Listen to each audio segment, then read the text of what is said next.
At the 2021 Neshoba County Fair, welcome to Football at the Fair. Who's ready for some football? This afternoon, the Fair Association is so fortunate to have retained the services of our own Sid Salter to moderate this great event this afternoon. No stranger to moderating things here at the Neshoba County Fair. Sid's going to keep it great. Here's my good friend, Sid Salter.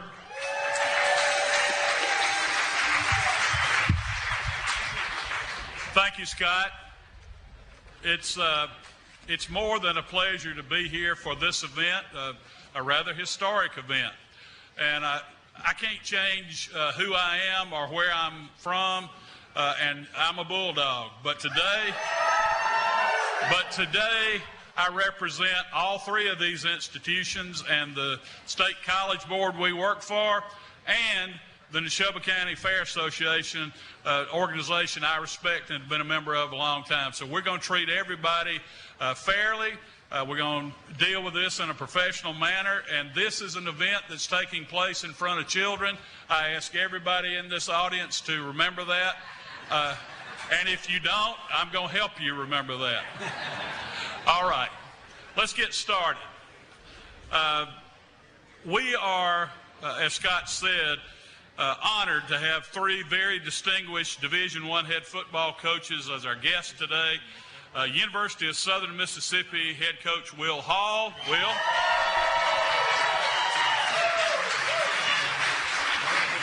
University of Mississippi head coach Lane Kiffin. And Mississippi State University head coach Mike Leach.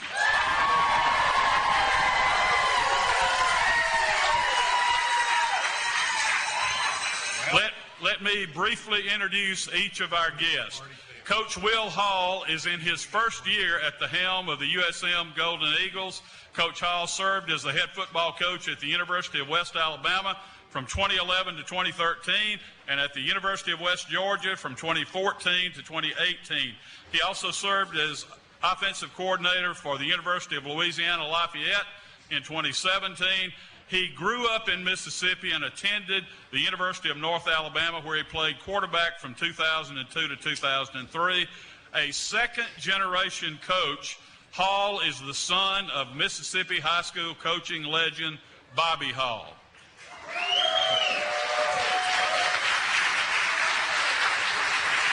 Coach Lane Kiffin is in his second season as the head football coach at Ole Miss. Kiffin formerly served as the offensive coordinator for the University of Southern California Trojans football team from 2005 to 2006, head coach of the National Football League's Oakland Raiders from 2007 to 2008, head coach of the University of Tennessee Volunteers in 2009, head coach of the Trojans from 2010 to 2013. He was the offensive coordinator at the University of Alabama from 2014 to 2016 when he was hired at Florida Atlantic. He was a quarterback at Fresno State during his college playing days, and Kiffin is the son of highly decorated NFL defensive coordinator Monty Kiffin.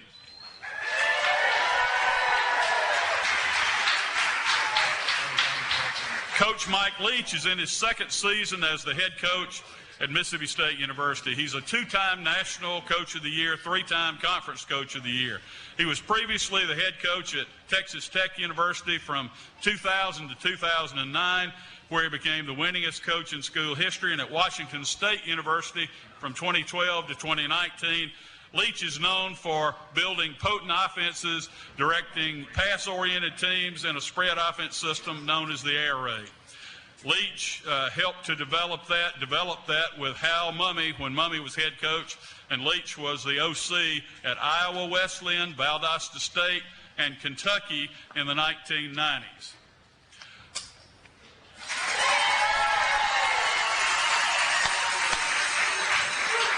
Our format today will be pretty simple. I'll toss out a question and each coach will give us their take, then we'll move on to other questions. First, and I'm going to start with Coach Hall, first, give us an overview of the coming season in terms of your expectations and evaluation of how your team will fare in implementing your offensive and defensive schemes. Coach Hall. Yeah, so first and foremost, I just want to say how excited I am to be here. Like so many of you here, man, I'm Mississippi through and through. I love this state. I'm proud to be from this state, and it's a dream for me to be back in this state and be a head coach at a big-time university in this state. So we got a lot to be proud of at Southern Miss. That's something we've not talked about in some time, and we're looking forward to getting back to that and getting back to our roots. We feel like we've got a chance, Sid, to be pretty good right off the bat and be highly competitive in our conference and get back to winning championships, which is what we're used to doing at Southern Miss. All right. Same question. Coach Kiffin, what are your expectations for the season and your evaluation of how your team will fare in 2021? Well, I think we're excited to get a normal year, to not have COVID, with the stadium, be able to have a stadium full of fans and in a normal season with a normal schedule. I think all of our fans, our coaches, our players are excited to get back to work next Saturday. So should be an exciting year. Start off in Atlanta, on a national TV game. So, and end with some other team. Okay.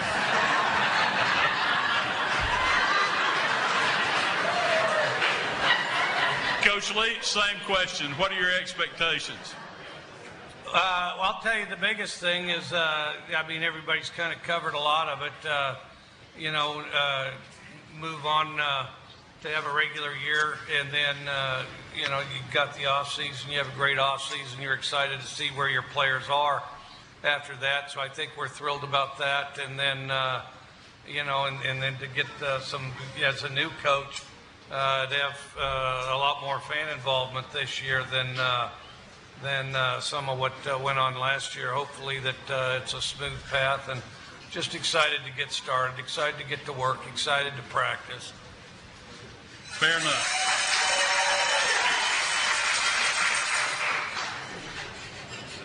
Coach Kiffin, the Rebels gave eventual national champion Alabama the toughest game they encountered in 2020 in a 63-48 SEC West shootout.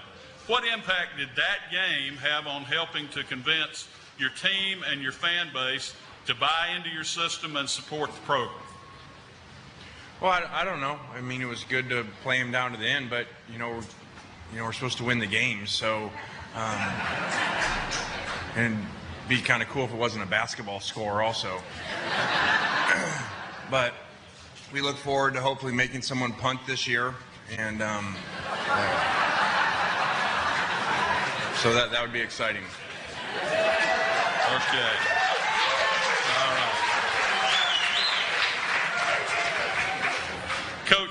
Coach Leach, same sort of question. The Bulldogs defeated the defending national champion LSU Tigers 44-34 in the 2020 season opener in Baton Rouge in another SEC West showdown. After your first season, is the claim that the SEC West is the toughest division in the toughest conference in college football hype or legitimate? I think it's pretty accurate that it's the toughest division. When that moves around some, but obviously, currently I do think it's the toughest division. And I remember when I was at Kentucky, the toughest division was the SEC East. You had guys like Tim Couch we had at Kentucky. You had Peyton Manning at Tennessee. You had Quincy Carter at Georgia. You had Danny Warfel at Florida, and you had a great player there. I wish I need to figure out the guy at South Carolina was a great quarterback too.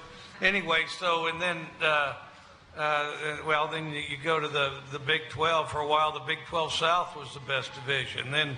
And now here we go. The SEC West takes off in the meantime. So it moves around, but right now, I don't think there's any question the SEC West is the toughest division, and so it's exciting to play in it. And but the good news is it's the toughest division for a reason, and you get states where you can get all kinds of athletes and things like that, and then you coach and cultivate them and get as good as you possibly can and do it every day. Thank you.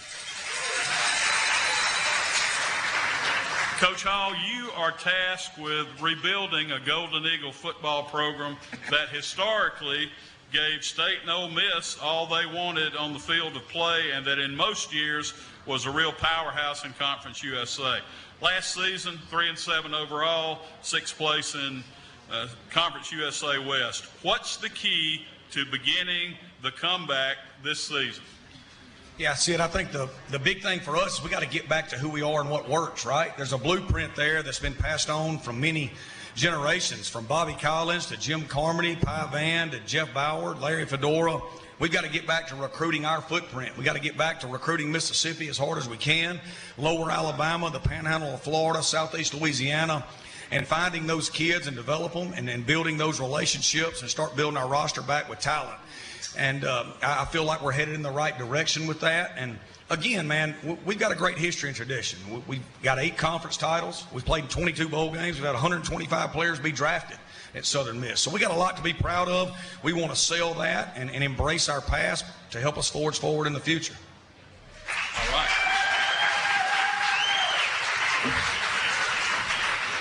All right. Chancellor Boyce and Dr. Keenum are both not here today. They're on a conference call, and I don't think they're talking about the price of popcorn and peanuts this afternoon.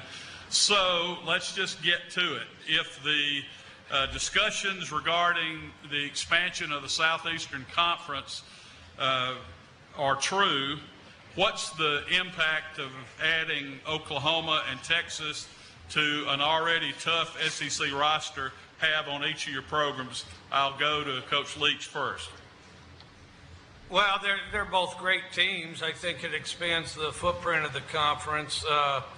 You know, there's a point to where you just wait and see where the dust settles, because I haven't done the math on it, but I mean, there's a point to where there's teams in this conference we won't play but once every 8 years. I believe that's what it adds up to. It's because right now I think it's 6, and then so yeah, there'll be teams we've heard about and that type of thing. But I suspect they'll split the conference or configure it in some different fashion. Also, I think the ripple effect of any of that, you know, will be terribly exciting.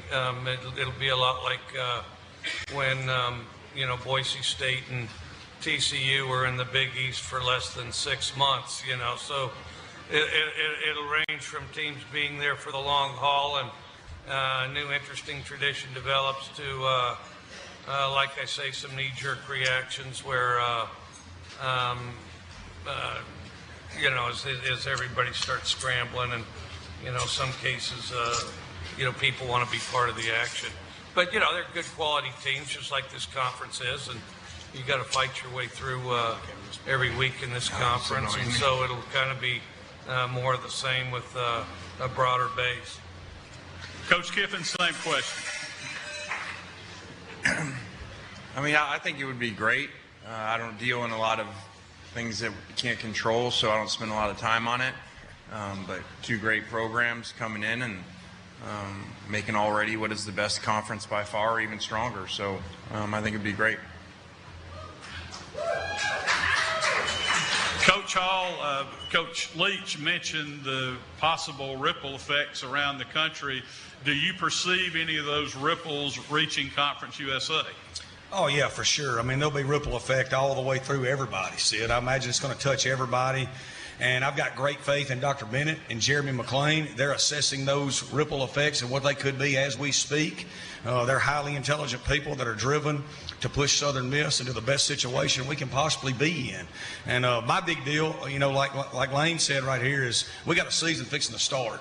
And we got to get back to winning Conference USA at Southern Miss. That's our first, you know, road we've got to hoe. And so that's what we're concentrating on as a football program, and letting Jeremy and Dr. Bennett do what they do with the rest of it. Okay. Thank you. All right.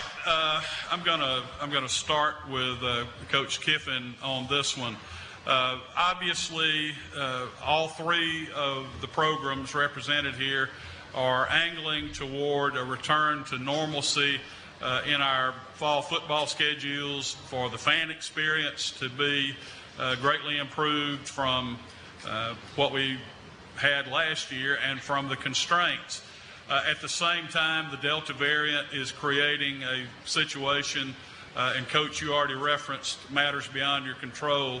At this juncture, after yesterday's CDC announcement and additional guidance from the State Department of Health, how do you think COVID's going to affect your season this fall? Well, hopefully it doesn't. You know, we're trying to get to 100% vaccination, so obviously that will help with that. But hopefully, it can be as normal as possible. Coach Hall? Yeah, same thing, Sid. The big thing with us is we want to give our players and all our people and fan base the correct information from the health professionals. I'm a football coach, not a health professional, and don't pretend to be, so we lean on our doctors. We had more education this week with our players and hope that everybody will follow the people that are educated, in those areas and do what they say, so we can all, not just football, get back to living like we want to live. You know what I mean? And Coach Leach? Yeah, I don't comment on COVID or vaccines. The message. Yeah. That is the first time he's ever said that. I don't comment on something. You stumped him, Sid. All right. You could be in the middle, Will, so, it's... Okay, let's move along. It's a target-rich environment. Let's talk about name, image, and likeness. I have talked about this with at least one of you, and so I think there's a lot of confusion out there about what name, image, and likeness is all about and what the potential impacts on college football as we know it will be. And I'm gonna start this conversation with Coach Hall. How is this going to impact what you're trying to do? Sid, right now, it's a very fluid situation. It's kind of a bit of a moving target. Again, we're educating our young men every day, because the number one thing we want to make sure they understand is, to whom much is given, much is required, right? And so if you sign a deal or you get something, there's going to be consequences that come with that, like paying taxes and so forth and so on. So we're educating them every day. I do think for us at the Group of 5 level, it can be a big advantage for us as we move forward, because we have a real fan base. And there's very few Group of 5 programs across this country that does have a real fan base. So we look forward to developing a strategic plan as we move through this to aid us, in pushing our program forward. Coach Leach, same question. Well, a lot about what I know about it is I read in the newspaper, and I think that's still evolving. And, as far as, what we're going to do and how we adjust to it kind of depends how it unfolds. A lot of these things, a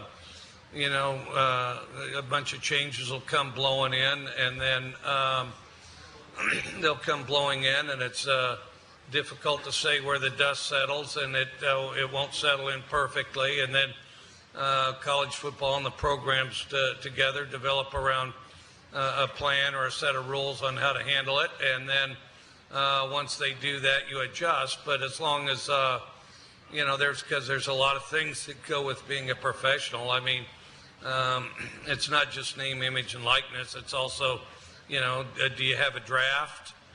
Do you have cuts? Do you have trades? At any rate, so I don't think we've exactly hit the end of this, and I think rather than make a bunch of plans right now, we'll just adjust when it settles in. Coach Kiffin.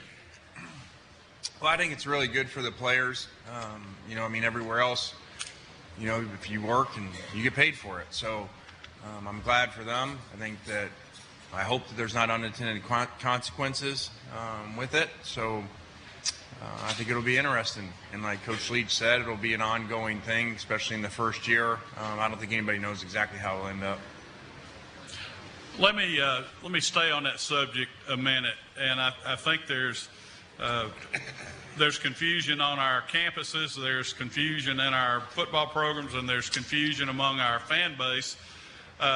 So everybody has a pretty good idea how the starting quarterback or the star receiver is going to do in name, image, and likeness. What about the third team offensive guard? How does he fare in that system, and how do we achieve some measure of equality in that, or is equality even part of the argument? Whichever one of you wants to jump on that first. Well, I don't think the third team right guard is going to make a whole lot of money, if that's what you're asking. Right. I agree. It is what it is. Like I said, it's good you get paid for your performance. So it's not going to be equal, but life's not equal. Part of the point, though, is that a motivational factor for a coach at your level, or is that an impediment to team spirit and all that good stuff? Coach Leach, what do you think? Well, I think it's a potential distraction. There's no question about it. And I think that the challenge is going to be to mitigate the distractions. I mean, I'm happy for anybody that gets additional money. At media days, I mentioned just a thumbnail idea to think about, which, at the rate we assign committees nowadays, heck, we ought to have a committee on it. I mean, typically they like to have committees of 25 or 30 people because they're determined to not get anything decided. But I'm thinking maybe a committee of 3. But the biggest thing is I think that student athlete, I think on the outside people think that degrees aren't particularly important to college athletes. That's not true.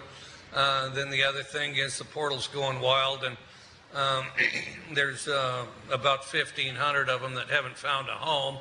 And so I think they're, bad advice or whatever in some cases, moving around without a place to go. So I think that, if we're going to move money around, we could think about if you sign with the school, you get, say, $150,000 if you graduate from that school. And then, so people get degrees. People get degrees because you get, hey, $150,000 startup. Now, if you graduate early, you can go ahead and transfer to another school if you want to. And then the other thing, so people are going to be less inclined to go on the portal, because if you go on the portal, you don't get the $150,000 at the other school, only the one you initially signed with. I think something like that. I think you got to look at something that's going to promote graduation and reward people sufficiently so that they're less inclined to transfer. And then the other thing, upgrade the financials.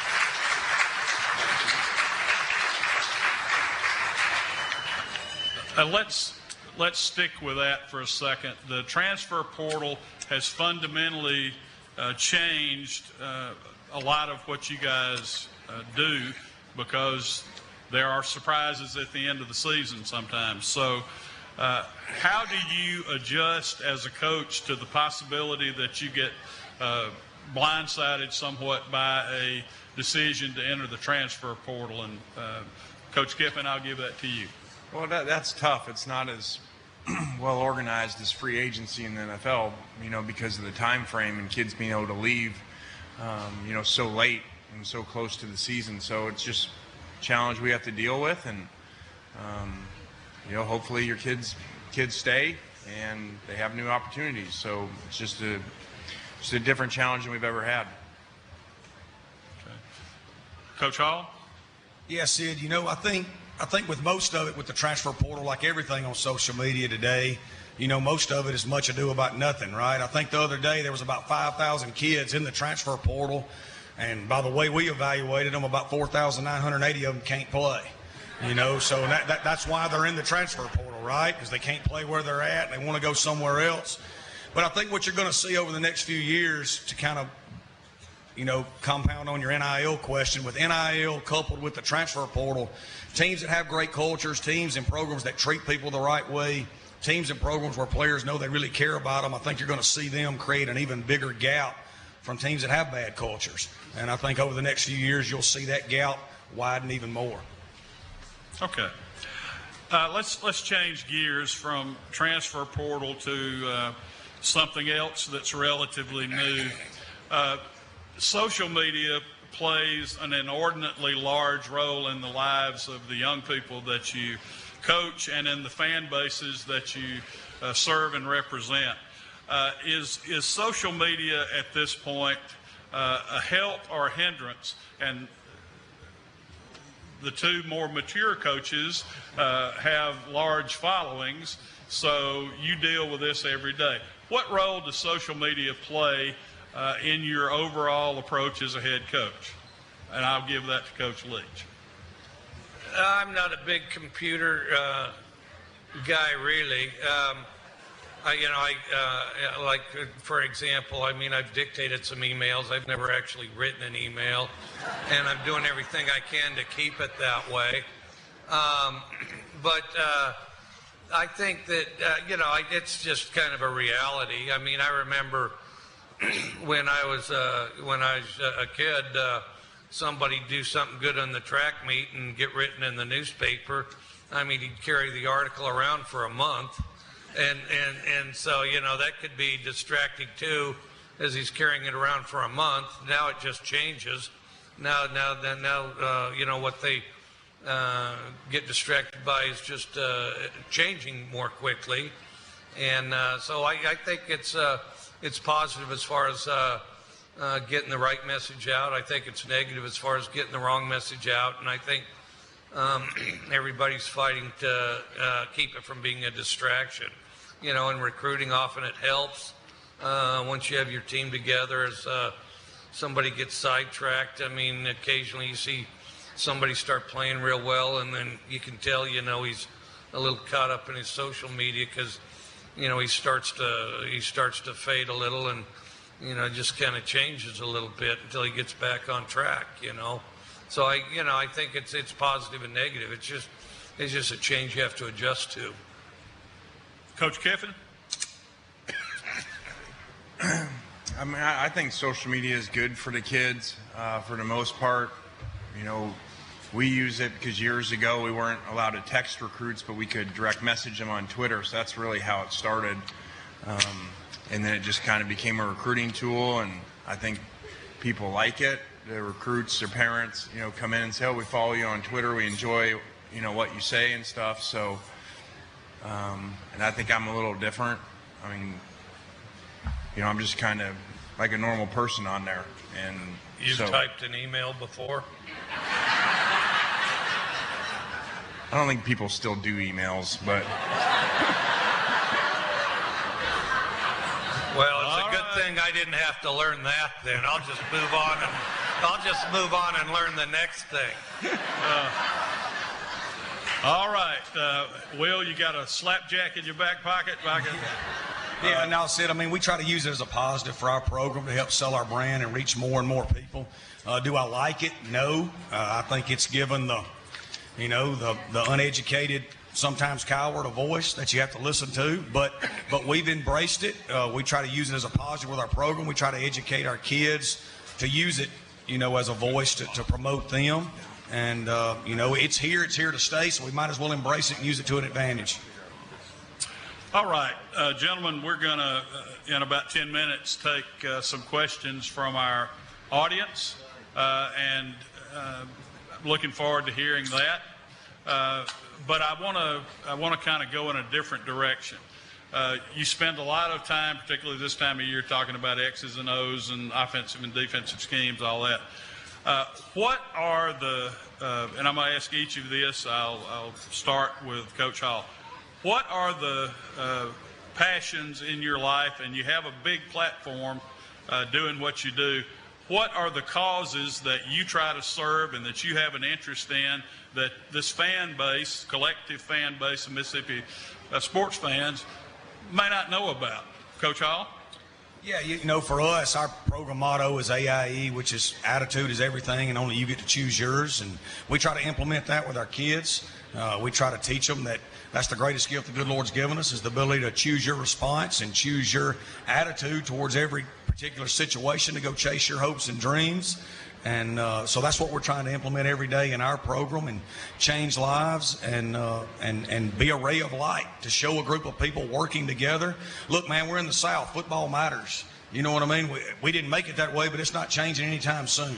So if we can rally together, we can impact the surrounding communities and lift everyone up around us. Coach Kiffin? Well, I really enjoy watching our players succeed off the field. You know, I think when I was younger, so much was motivated by seeing them on the field succeed and getting them to the NFL like their dreams. But seeing our kids grow and graduate and come back years later and still taking values and principles of the organization with them. Coach Leach? Well, we've got a number of people on our staff, because you got a lot of things that cross your desk, just to be perfectly honest.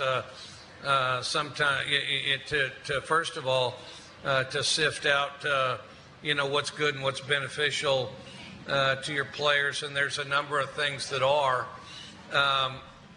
extremely good, and some kind of obscure that you wouldn't necessarily know about unless you had some eyes on it. Then others are just people trying to sell things, and then others are, you know, people with a kind of a contrary message to what you want. And so sifting through it can be a challenge. My biggest thing would be, don't avoid something that's obscure that you think would be beneficial, but also don't just jump on one because everybody else is doing it. And then the other thing that I think can be a little bit of a challenge is to gauge how much time you have for it, because if you dilute you know, everything from the academics to on the field with, you know, a whole bunch of workshops, and that's all you're doing is going to workshops. Okay. All right. In order to stay on track with our statewide radio audience, and we want to welcome listeners on SuperTalk across the state who are joining you in this exercise. Let's give them a round of applause.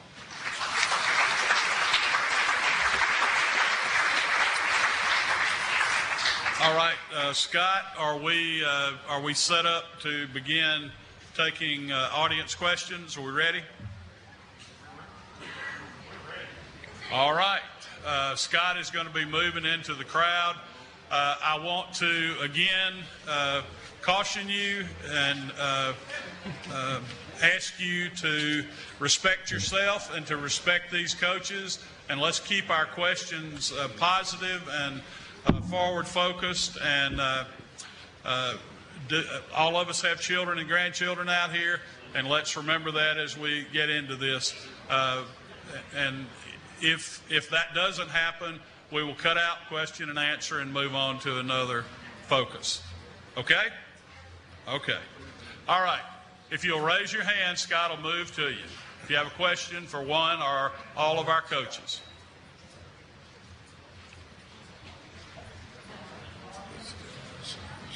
Are you State or Ole Miss? Are you State or Ole Miss? Oh, I'm sorry, I can't let you do that. Thank you, Lane. We're so proud of you, and thank you for coming to our university. We had a little problem with defense last year. I think you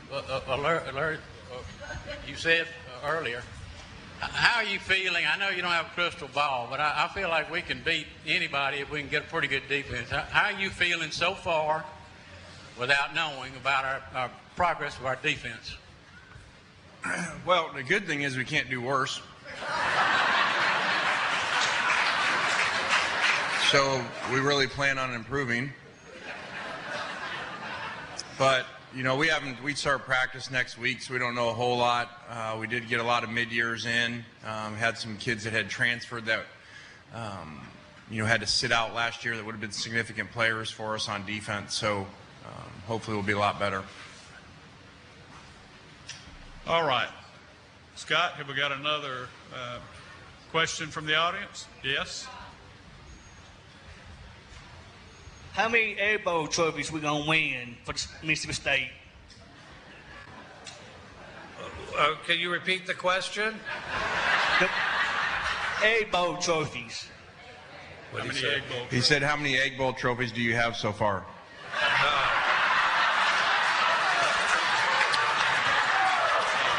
Well, you try to get as many of those as possible. I mean, because occasionally, you got a sideshow Bob kind of guy that, gets one right off the top. But this is a marathon, not a sprint. Okay. Okay, as a graduate of Mississippi State and a brother who played for Ole Miss and got my master's at Southern Miss, this is for all of you. As a first time for y'all coming here, what would you recommend to all the young kids who look up to you and look up to football? What advice would you give them starting out 7th, 8th grade? Who wants to answer? Any of you? All of you? We ought to ask you. You're the one with the experience with all three universities. Hey, Coach Mike Leach, this is Bubba Rebel Clark. What's your record against Ole Miss? What's my record against Ole Miss? Is it 0-2? No, I don't think so. We beat y'all at Texas Tech. Because I believe at Texas Tech we beat Ole Miss twice. I think it's 2-2. I think it is 2-2.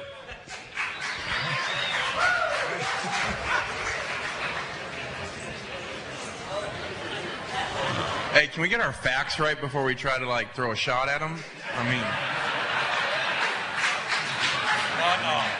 check the internet. Ask Eli whether we're 0-2 against Ole Miss. Moving right along. This is to Coach Kiffin. How is John Rice Plumlee embracing his new role as possibly a slot or wide receiver this season? Well, we didn't have him for spring because he was playing baseball. He said the right things. He's excited about it, and just says shows what an awesome kid that he is, that he'd be willing to do that, because that doesn't happen very much in this generation, to put the team above self. So we're just excited to work with him. He's a dynamic player, and see how he can help us win. Howdy, Toddy. All right.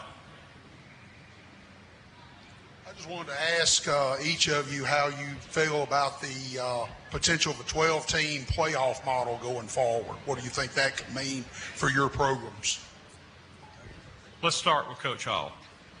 Well, obviously, it's a really good deal for us because it gives us a chance at it, and so we're excited about it. Now, obviously, with the whole conference realignment, we'll see what's going to go down with that. But originally, when the 12-team model was announced, and the implications of the trickle-down effect to us in our league, it would be a great deal for us at Southern Miss.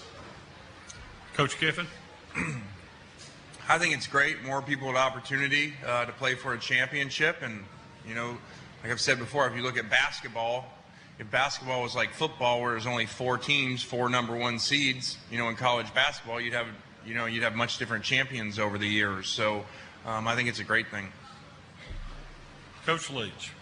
Well, first of all, I'm excited that our president, Dr. Mark Keenum's in the middle of it, and I think 12 is definitely a step the right direction.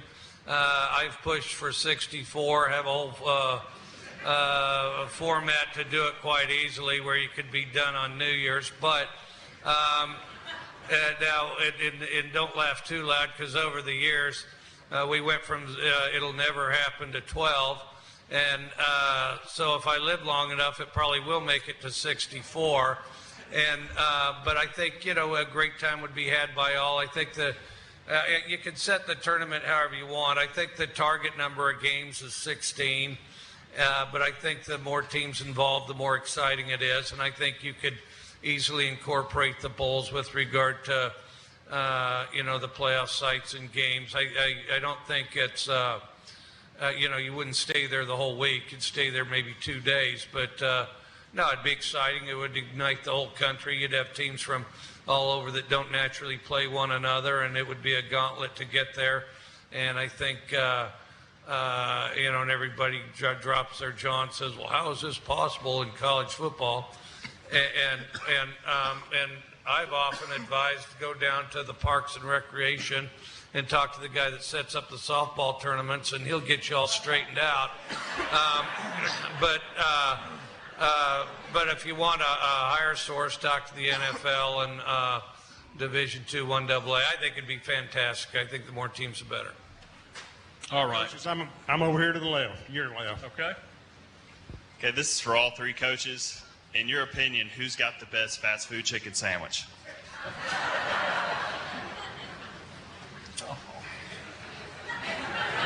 I feel like there's some sponsor wrong answer there, so I'm not going there because somebody probably sponsors us and I should know. So go ahead. You bring up a great point. Even a stop clock's right twice a day.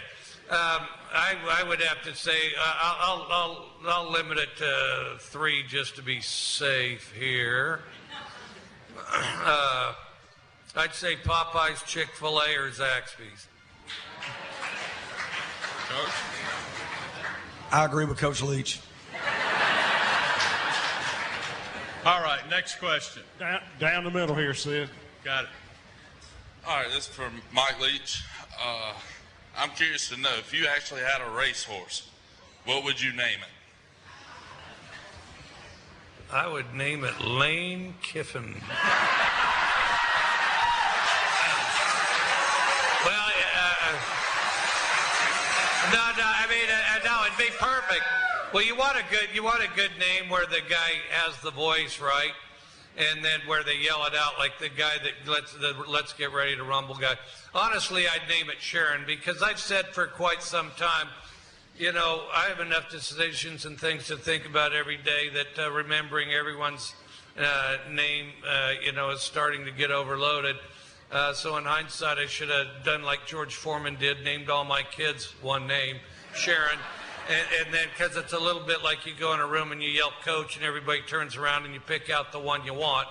So I would name it Sharon, just so there's less to keep track of, Anybody else want a shot at that? I didn't think so. All right, next. I'm still back here in the back. Incoming, Georgia Bulldog. Yes, sir. I'm the Bulldogs representing the East, but I got a question for Coach Kiffin and Coach Leach that I think we can all agree on. I'll start off by saying that Nick Saban needs to be taken down, and I want to know how that can be done and who's going to do it.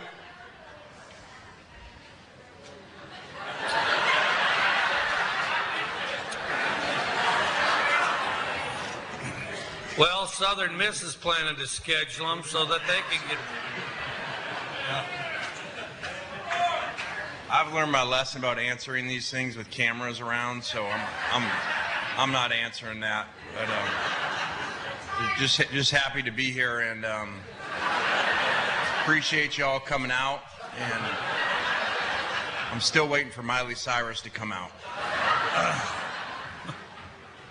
All right, next question. Okay, I'm still here in the middle. Probably be the most sensible question we'll have asked today from this cute young lady right here. Coach. So say it. Say it. All right. She wants to know if Coach Leach will ride the pirate ship with her since he loves pirates so much.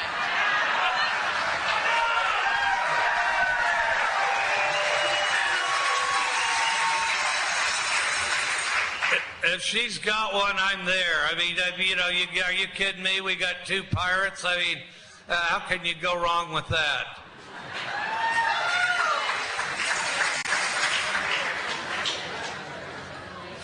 All right, next. Coaches. I think all of us would like to know, what do you think about the Mississippi Man House Party? What do you think about the fair? Oh, what's it called? What Mississippi's Giant House Party? What do you think? What do you think about the Mississippi Giant house party is the question. Oh, okay. Okay, well, here's the thing. Here's what I think about it. I said, as a kid, one of the, every kid, the favorite thing is to play fort, And, like, for example, if your folks get a washer, dryer, or refrigerator, you could cut some holes in it and play fort. And then, of course, you'd watch Little Rascals on TV. And then, and the fact of the matter is, me included, and probably me at the top of the list, would still like to play fort. And here you get to play fort for 10 days. Are you kidding me? With a whole bunch of entertainment, friends, and cold drinks if you get hot. And then, you get a family, friends, everybody gets to play fort for 10 days. I mean, it's the greatest thing in the world.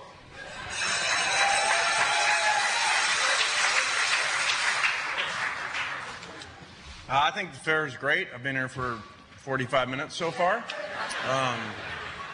People are awesome. And, it's a great place to be and home of Olivia Manning, so.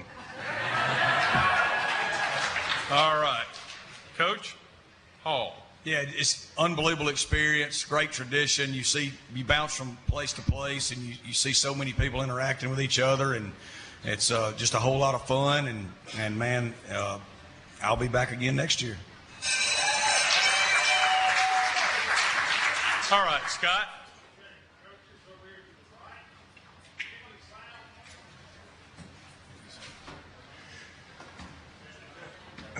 All right. Getting a little technical difficulty straight. And we'll continue with our audience questioning as soon as we get to the bottom of that. All right, here we go. Check, check. Mic check. 1, 2, 3. And if you have a question, go ahead and get your hand in the air so we can move quickly to you. We've got about 5 minutes left before we wrap this up. Okay. My question is for Coach Kiffin and Coach Leach. If the Southeastern Conference does expand and you had a preference, would you rather for it to be divided into divisions or pods, and how come? That's into something I don't control, so I haven't even thought about that, and I don't worry about it. Like Coach said earlier, we got a season coming up, so I know that's fun for you guys to think about, down the road. So I don't have a good answer for you on that. He will. Well, it's tough to speculate how they're going to do it. The only thing that I would add to it is it would be nice to see a little bit of cross-conference play as long as we're going to have that many teams in the conference. Okay, we're same pod over here, coaches. Coach Hall, quick question. Everybody's bouncing around how everybody's team's going to do this year or how other teams are going to do in their conference. So I'd like to get a little bit of feedback for the USM crowd here today on what your thoughts are on that, bringing back that nasty bunch, that defense. What is your thought on the start of that right now? Yeah, we've got to get that back going quickly. Obviously, when you think about Southern Miss teams and Southern Miss tradition, you think about really physical defense, and that's something that we've tried to implement from the moment we've got there. It's a point of emphasis in everything we do, from how we recruit to how we practice daily. And we're going to be better on defense than we were last year. A lot like Coach Kiffin said, we can't be any worse. Okay, coaches, I'm in the back left over here. First of all, as a current Ole Miss student, Coach Kiffin, just want to thank you for the excitement you brought to our program that we haven't had for at least 5 years. First of all, I just want to say that. Secondly, my question's for all the coaches. Considering all of y'all are, relatively new in your college towns, number one, how have you adjusted and how have you felt embraced by the community around you?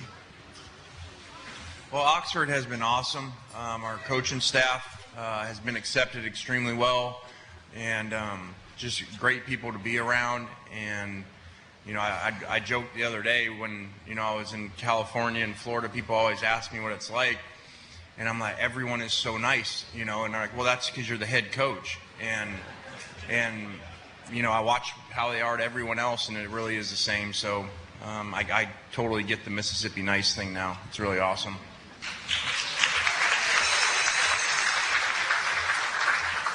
Coach Leach? Oh yeah, I think it's outstanding. It's quite similar to because I coached at Valdosta State for 5 years, and then and got my master's in Daphne, Alabama. So it's a lot like that. It's a lot like that, and it's kind of a region I've always been excited to be a part of and enjoyed it every time. I've been in this region. In the case of Mississippi, just passing through the state and looking how beautiful it is, and everybody likes the outdoors, fishing, hunting, the whole thing. And I'm thrilled to be here, and everybody's outstandingly friendly. The food's incredible. Everything's simple. You don't have to plan ahead. I mean, I like every part of it. So does my wife. All right, we got time for, I think, one more question, Scott. One more question.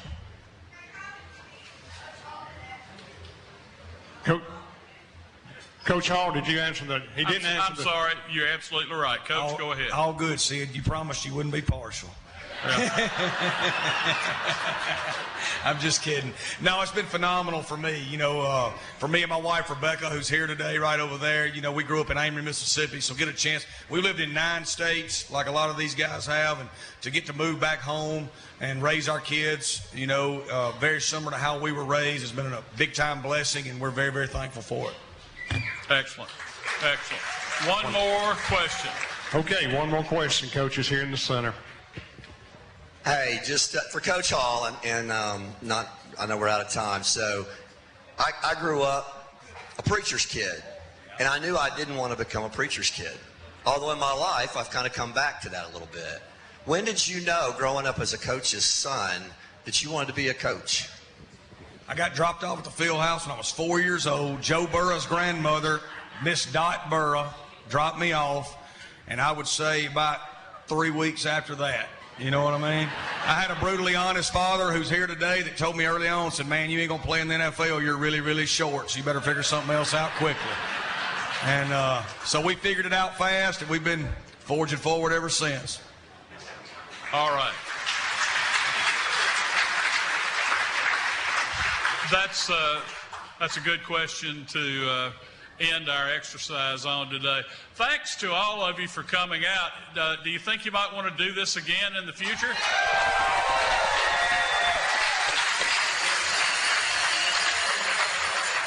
As we wrap up, I think we're down to about 30 seconds on the broadcast.